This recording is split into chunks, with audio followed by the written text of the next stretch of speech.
Another edition, Talkin Horse Racing, Jennifer Morrison, Jason Portwando. We're going to start things off a little bit differently this time because we've had a lot of requests from, viewers saying, what is the exact routine for a horse when they're going to go to the races? That's right. I mean, people want to know. I mean, horses just don't magically appear No. on the racetrack. I mean, there's a whole long process, not just training, but we're going to actually follow a horse from the stall in the morning until all the way to the races and see how she does. Hi, my name is Santino De Paola. It's race day at Woodbine. We're in race 2 with Lila D, and we're going to take you through the steps of how to run a horse at Woodbine. The first thing that's going to happen is my sister, Teresa, who's the groom.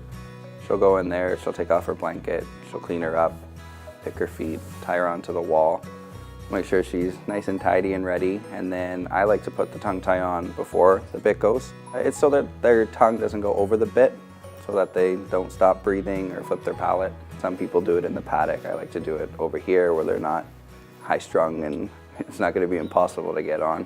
And then the bridle will go on. We'll make sure everything's fitted. And we do like a 3-finger test, so really I'll put 3 fingers in between where her cheek goes just to make sure that it's tight enough, and that's normally about the level so the rider has enough pull against the reins. Make sure she's perfectly clean. I'll throw that blanket on and then she'll get a nice warm up. I like to back them up in the hallway just to make sure that their hamstrings are nice and stretched. She might even get a stretch in the hallway. And then we'll wait for our call. Jimmy, who's at the tunnel right as you go in, he'll give you a get ready call, which is I think roughly 25 minutes, 24 minutes. And then you get the 15-minute call. And then you'll get the 9-minute call. So maybe 2 laps, about 2-3 minutes after the 9-minute call, you'll head on over to the tunnel because we're pretty far away in barn 2 to the main track. When I had 12 here, I'd walk about 22 to 24 kilometers a day, doing 12 sets back and forth from the main, and if we ran 1 or 2, it'd be up there in the 30s. I walk over with all of mine, just in case something goes wrong or they need help, and it's happened in the past. I might have to grab the other side, just make sure everything goes smooth. We saddle Lila D outside on the walk. It keeps her calmer. Her first race, earlier in the year, she had a bad experience. One horse actually flipped behind her, and the other horse flipped beside her, so it kind of boxed her in. Ever since then, she hasn't liked to go in the inside paddock. I tried it last time. She still was a little finicky. So today we'll be outside on the walk, which means I'll be saddling her completely on the walk. I have to do the undergirth, the overgirth, and she'll just keep moving so that she keeps her mind focused on business. The paddock judge, Mike, great guy. He'll come out and check her lip and make sure that the tattoo's right. He'll check her markings, and he'll give you the go-ahead. And he'll also stay out there to make sure that Sheena knows when she needs to be legged up. And then we go on from there.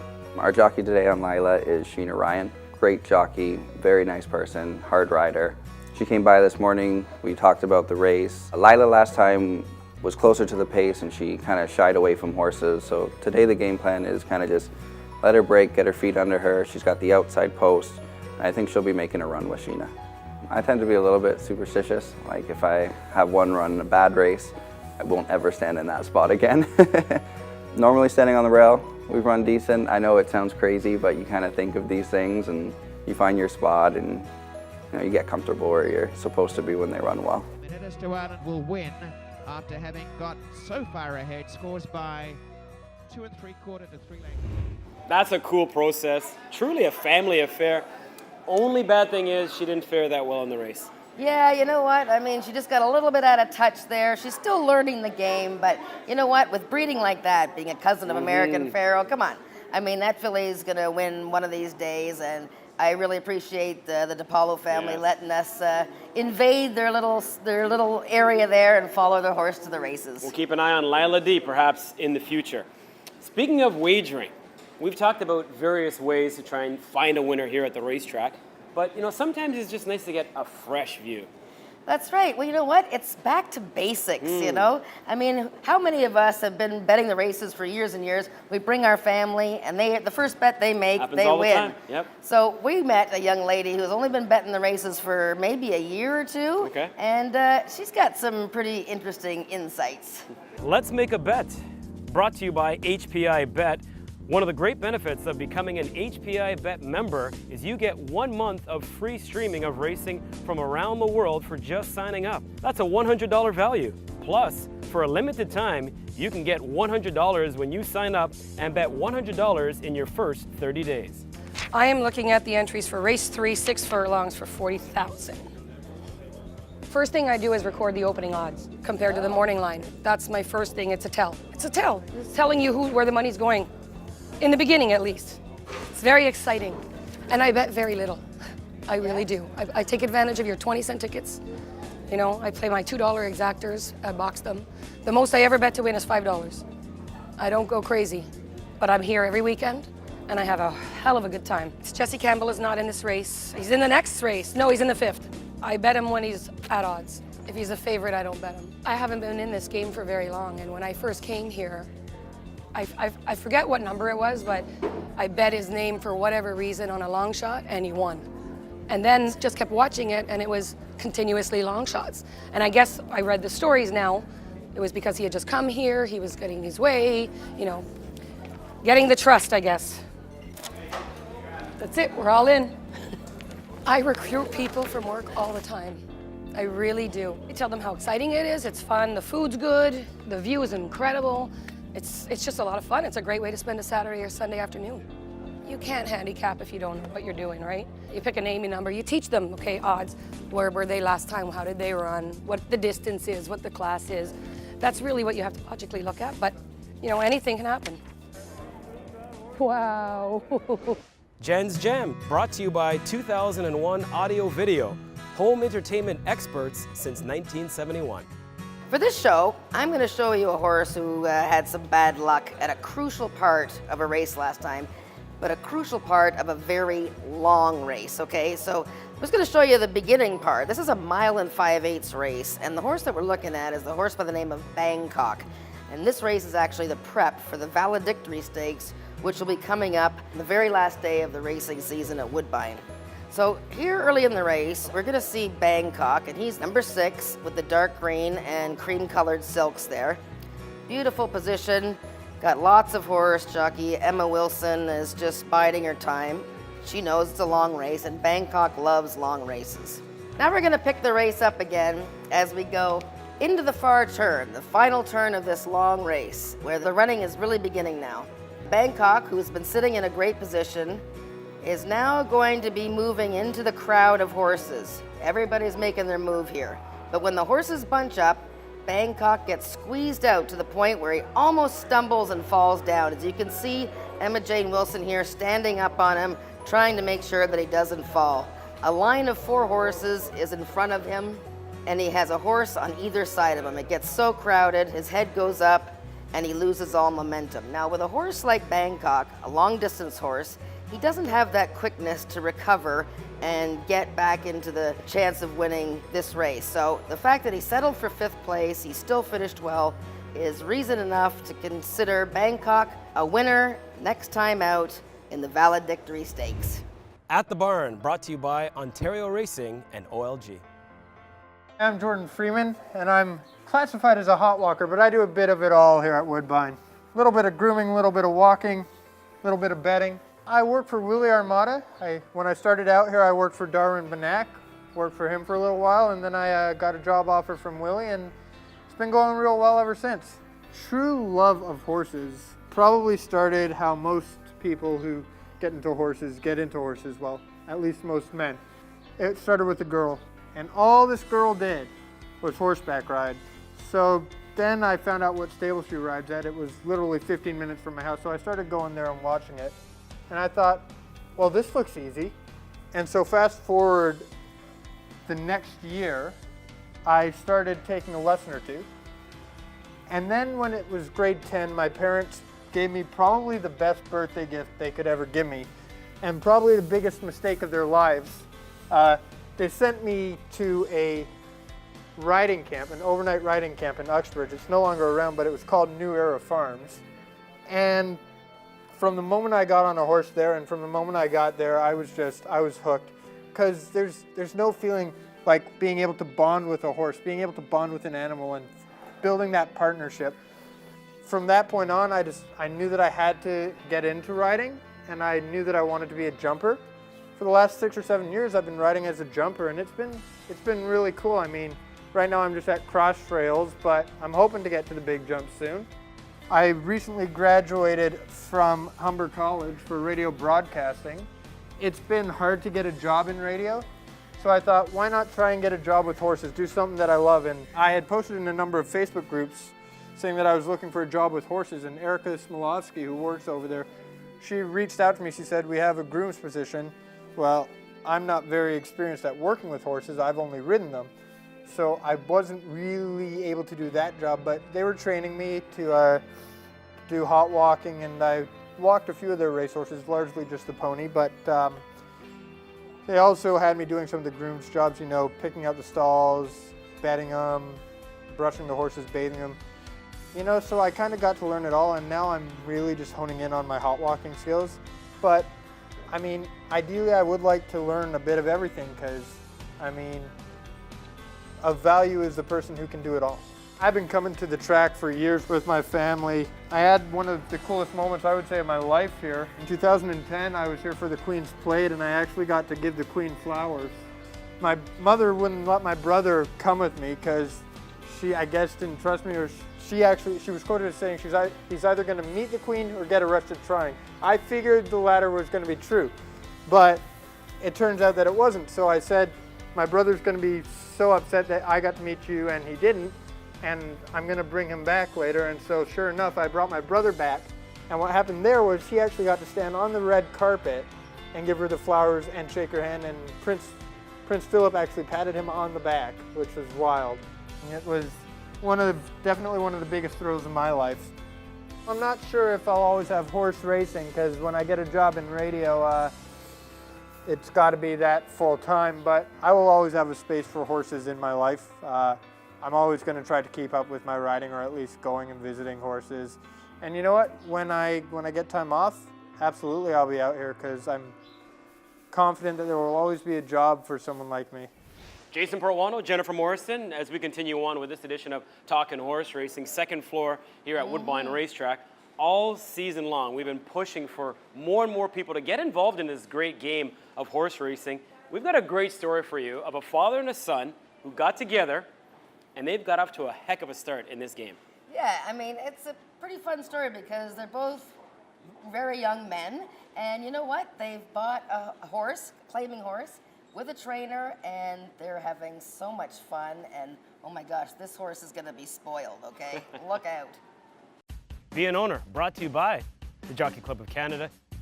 Well, it started, I guess, a while back. My daughter's always wanted a horse. So it just so happened that Graham plays men's hockey with Donnie, and neither one of them actually knew what they did for a living. And then when they discovered what they did for a living, Graham called me and he said, hey Dad, he says, I think I found somebody that might be able to get us a horse. So that's how it we started. watched a little bit, and I asked some like innocent questions, and then I just turned on. I said, Donnie, we want to get into it, and he said, okay, I'm gonna do my homework. And kind of Arthur was our first baby, so to speak, and so far it's been amazing. Yeah, The thrill.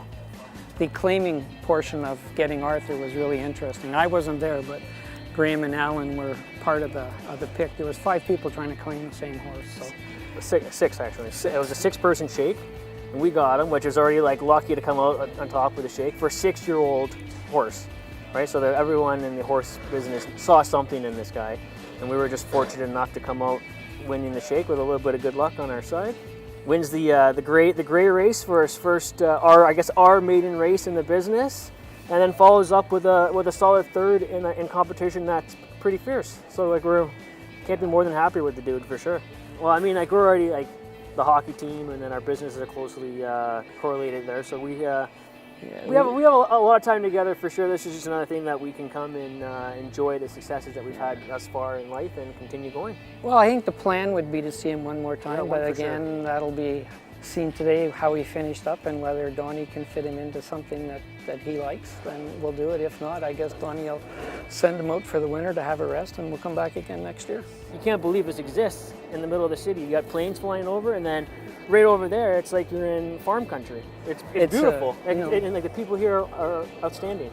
A minute and a half of watching a horse actually do its thing. It's pretty hard on an old guy's heart. I can't even read a program, to be honest. So I'm just here for the fun of it, and Surround yourself with good horse and let Donnie do his thing and enjoy the moment when they happen. Our business basically is all tropical fruit. Up home, my daughter's in another food business, so we're in the food business from definitely. start We like to end. feeding people, for sure. And now we get to feed horses, so it's like it works together perfectly. Like we get bulk discounts on carrots, so we come and like the whole stable is eating carrots. Like they've never seen carrots this big before. No joke. There's about 700 pounds of carrots in our truck right now. Yeah, they're eating nice tonight. Colton's corner, Carlos Sixes is trying to pick up the ground, and Colton's corner has won by 3/4 to Carlos Sixes and after pass. Whoa! That's a big race. Those two are proving, you know what, sometimes it is okay to mix business with pleasure. Arthur's Pass finishing third in that most recent race, but it was meant to be. When you win a six-way shake, that's destiny. Yeah, it's amazing that they managed to actually get the horse, considering so many other people wanted to buy it. And you know what? The little newspaper up there in North Bay has been putting their story in there all the time. They take pictures. Sure. You know what? They're having a great time. I just hope they keep having success and buy some more horses. Oh, man. Making the game look easy. Yeah. Head to head, that's where we're going to head to next. We've got a good one for you here in terms of the matchup. A vet. He may be the first vet we've had on the show. The first vet we've had on the show, for sure. All right, so it's Daryl and John Mattini, good friends but turning foes for one day. Yeah, I don't know who I would bet on in this matchup. Head to Head, sponsored by the Canadian Thoroughbred Horse Society, providing assistance and representation within the thoroughbred breeding industry. Ultimate showdown here between the vet and the trainer. Daryl taking on John. Now, maybe free vet bills if you win this thing? What do you think? No, what do you mean no? We don't deal that way. What do you mean? We don't go that way. No, we don't Oh deal my that way. God. And no Googling. Where's your phone? I'm Okay. gainfully employed and I want to stay there. Okay. That's right, myself as well. All right, well, the category is geography. Is that okay with you guys? Oh, no. There, I'll see you later. Bye.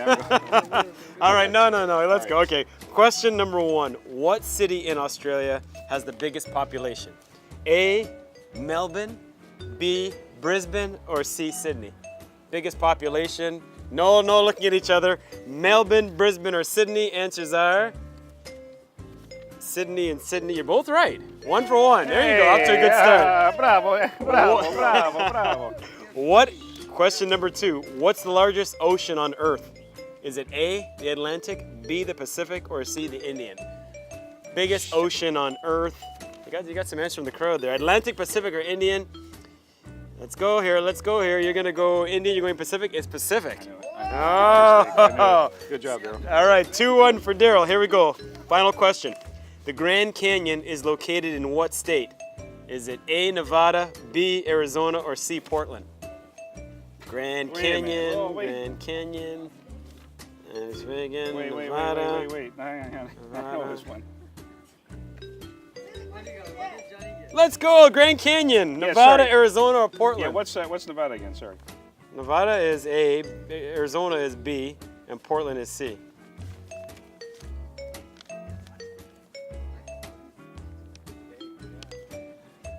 It's B. What? It's Arizona. It's B. It's Arizona. So it doesn't matter. You know what? You still win. You still win. You win. It's 2-1. You still win. The latest, brought to you by 2001 Audio Video, home entertainment specialist since 1971. Breeders' Cup Classic champ Gun Runner will enter stud at Three Chimneys.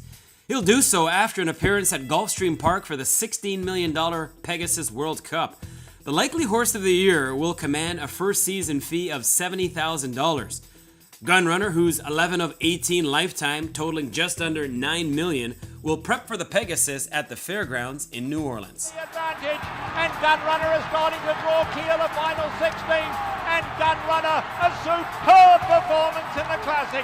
Gunrunner won it by about 2.5. Dubai World Cup champion Arrowgate is also entering a new career, standing stud at Juddmonte Farms in 2018. North America's richest horse of all time, with over $17.4 million in earnings, will have a fee of $75,000 and apparently be restricted to 142 mares. The Grand Grey was the only horse this season to beat Gunrunner when he made that amazing recovery in Dubai. A is for Arrogate, A is for Absolute Superstar, A is for Anointing. Have we seen the anointing of the man of war of the 21st century?